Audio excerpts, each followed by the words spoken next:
president's plan to move terror suspects out of the prison camp at Guantanamo Bay is even more complicated right now.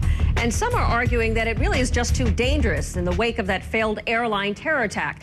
There are a lot of questions about what happens to detainees once they're released and whether they end up going right back into the business of terror. Our own Brian Toddy's digging into that for us. And Brian, we know, talking with senior administration officials, maybe they're going to have to slow down releasing these detainees and sending them back to Yemen. What do you know? Well, Suzanne, U.S. officials say at least one man who was released from Guantanamo is being investigated for possible links to this airline plot.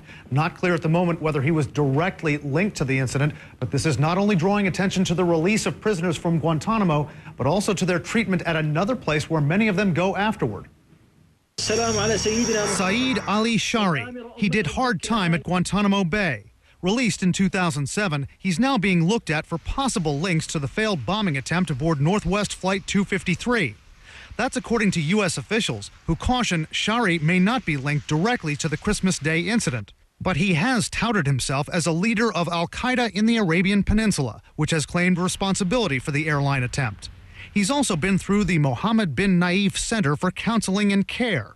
Named after Saudi Arabia's interior minister, it's a rehab center near Riyadh for captured militants who the Saudi government tries to turn around. They give them a full presentation on Islam, they give them art therapy, they give them psychological counseling, they give them money afterwards, they help them find a wife, they help them find a job. Ken Ballin of the research group Terror Free Tomorrow has spent weeks at the center and interviewed several inmates, including some who he says knew Saeed Ali Shari. To critics who say giving accused terrorists art therapy is a joke, Ballin and other experts respond. I would argue that on the whole it has been relatively effective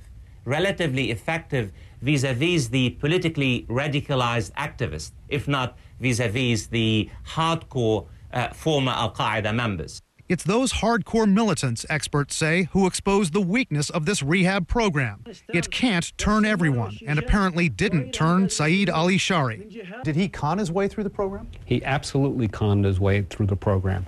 Here you see, this is the religion class where the sheikh here is teaching them how to be better Muslims and what's a good understanding of Islam. He sat through a classroom just like this and told them that he had reformed himself. He told the American authorities that bin Laden was a traitor to Islam. All the while he was conning everybody. He told others he remained steadfast for al-Qaeda, and as soon as he got out, he would join the jihad again against the United States. Saeed Ali Shari, according to Ballin and other experts, represents about 10% of the more than 100 former Guantanamo detainees who have gone through that rehab program and are believed to have returned to the battlefield. Now, that compares to overall recidivism figures for Guantanamo detainees released by the Pentagon this year. That report said about 14% of all detainees released from Guantanamo are believed to have engaged in terrorism activity afterwards. And Brian, do we know if there are other countries that have similar rehabilitation programs? Yemen, we know, has one. Experts tell us it's not nearly as comprehensive as the Saudi program. We're also told that Indonesia and Libya make individual efforts to rehabilitate individual militants, and they've had some success with that. As a matter of fact, Muammar Gaddafi's son is heavily involved in those efforts. Okay, Brian Todd, thank you so much, Brian.